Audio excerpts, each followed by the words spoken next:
I mean, look, some Americans say, like what you just said, it's a volunteer army. They're volunteering, so they know this is what they can expect. But that's still asking too much of somebody, I mean, that's no life. You can't have a life. Your life isn't your own. So, that's no solution. So what is the solution? We have, are we going to be the... Felix, I told you how I felt. I don't know what the solution is. What's your solution? Oh, I'm just thinking, are we going to be the world leaders, as we always have been? Or well, but that's what it is. We have become the surrogate policemen of the world, and Americans are tired of that. Number one, they don't want, they for one thing, they don't want to fund it. Originally, when troops originally went into Iraq back in 2003, which was the big mistake, the Iraqi oil and Saddam Hussein's money was going to pay for it. Well, that was a bunch of bullshit that was fed to us by Cheney.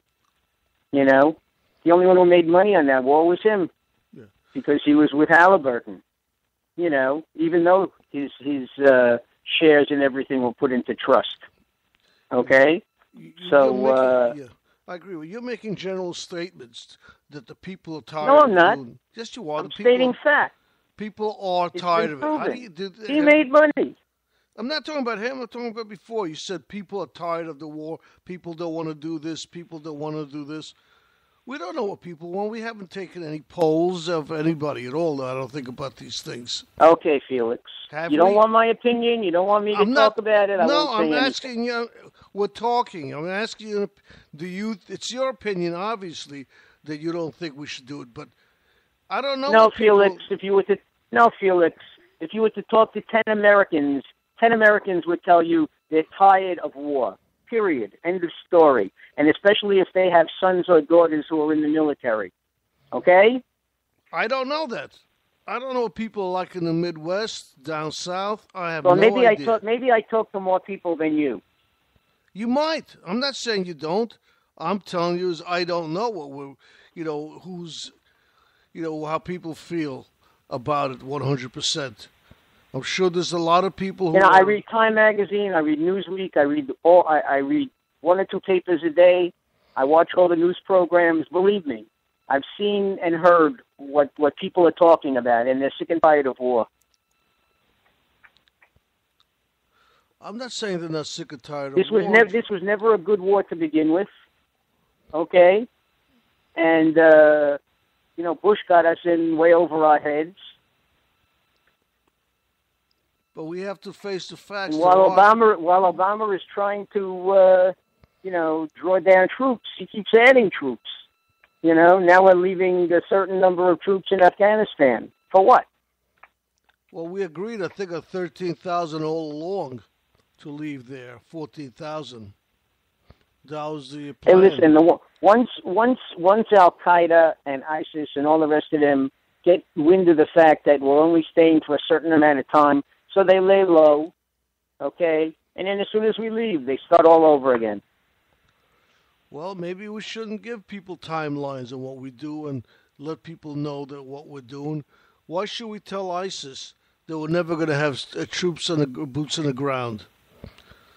So now they're not worried about us.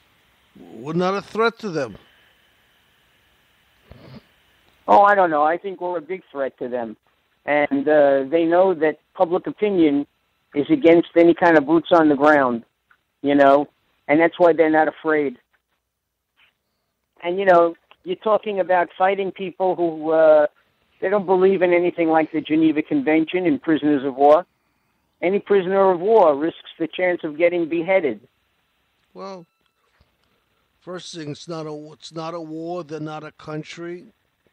They're terrorists, which this president seems to be afraid to say. Well, David Cameron said it like it was. He called them Muslim extremists and terrorists. That's exactly what they are. But have you heard the president say that? I'm not the president's spokesman. I know he hasn't said it. Okay, I'm just. The other thing is, what are they called? They're not calling the Taliban terrorists either. They're avoiding calling them. Oh, I don't know. I don't know about that. Taliban were always lumped together with Al Qaeda. Did you hear what they're? And Al Qaeda is terrorists. I guess you haven't heard the. They're calling them military. There's a name for them. Military extremists. They refused. They had spokesman for the president on, and they asked if the Taliban is terrorists, and they said no, they're military extremists. So they used another expression. It's all a bunch of bullshit. You know, No, the bottom line is they're looking for adjectives to use. You know, but to me and to the rest of the world, they're terrorists. Now, the reason why they're using the adjectives and they won't say terrorists because the U.S. has a policy of not negotiating with terrorists. Yes, we negotiate with the Taliban to release a deserter. Oh, well, you're talking about Bergdahl. Yeah, Bergdahl. Well, he received his sentence, 20 years. Although that might be, they may plead it down, you know. But why would you trade for 5? Well, the excuse that they gave was that they had no concrete evidence against the 5 men who they released. Whether that's true or not, what can I say? You know, they said they would have had to have released them anyway. Okay, once they decided to close Guantanamo. Well, so at least like this, they got an American soldier back. That's what they said. Yeah, but we're not supposed to negotiate with terrorists. Well, that was considered a prisoner exchange. That's what it was called, a prisoner exchange. Prisoner with who? I don't know. I think that's a lot of hogwash. You know. Well, it's all a bunch of rhetoric. You know, at least it's in the language. That's what it is. It's in the language. At least one of them is back with the Taliban. Of those 5, I don't know about the others, but they say one is back already. I'm not surprised, you know. But if they can't make a case against them, what are they going to do? You can't hold them forever. Yes, you can. No, they'd like to think that they can, but they can't. Because, like I said, he wants to close Guantanamo. Where are you going to send all these prisoners? They're not coming here. Well, you know, there's another president coming another year or two, and he may not want to close Guantanamo anymore. You know, you got to remember, he doesn't have that much time left. 2 years from now, he'll be gone. There'll be a new president, a Democrat or Republican, and they may say, no, let's keep Guantanamo open. Well, we don't make these decisions. This is above my pay grade, you know, so when they decide to do something, then I can talk about it. I'm not going to worry about it now, you know. Well, right now I'm worried about ISIS. Look, well, everybody's worried about ISIS. What they did in France. You know, because you never know what they're going to do. And just sitting back and watching them expand, it's tough. And I don't know the answer either, you know, just like you don't. We're not there. But somebody's got to take some action. Somebody's got to lead the world. Now, you would think that somebody like the United Nations, don't mind me, that wasn't a real laugh. The United Nations could go ahead and put in peace troops in there. Like, have you looked at the United Nations peacekeeping forces lately and the Army? It's made up of 3/4 American. So that's no solution either, as far as I'm concerned.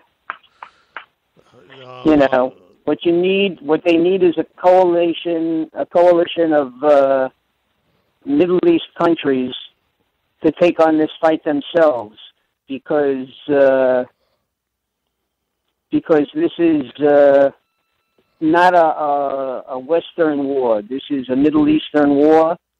It's a war between Shia and Sunni and other disenfranchised peoples, and we have nothing to do with it. And it's a war against Christians, and it's a war against Jews, and it's a war against anybody who's, first of all, not Muslim. You know. What do you mean, not Muslims? Just what I said. Anybody who's not a Muslim. All right. Muslims are fighting each other also. And then within the Muslim religion, then they break it down to Shia and Sunni. You know. So they feel they want to fight it amongst themselves. Let them do it. But we don't have to be there. That's for sure. Yeah, don't forget about the Kurds. At least the Kurds are helping out and taking on all the unwanted people. Whoever can make it to their side, they're safe when they get to the Kurdish side. They're also Muslims. Well, actually, other than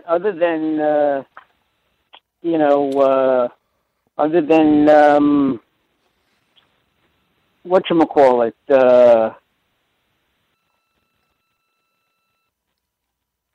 other than Western countries, the Kurds are our biggest ally there. They are. No, the Kurds always were. Yeah, but the Kurds always were. But and now, with the execution of the Japanese news person, Japan. They said that up until recently, Japan had it in their constitution that was rewritten after World War II that they're not allowed to deploy any troops outside of Japan for any kind of fighting.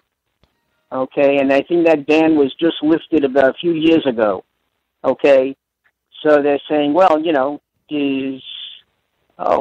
is Japan going to join in with the with the West and fight, the terrorists? Because there's now one Japanese troop, that's doing this. So all remains to be seen. Well, what are they going to do? Some more bombing? That doesn't seem to become very effective after a while. They learn how to get around it, and they learn how to fight around it. Well, it slows them down. That's all it does. It slows them down and it buys time. But the bottom line is, like I said, the Iraqis, the Afghanis, they all have to learn to pick up this fight on their own.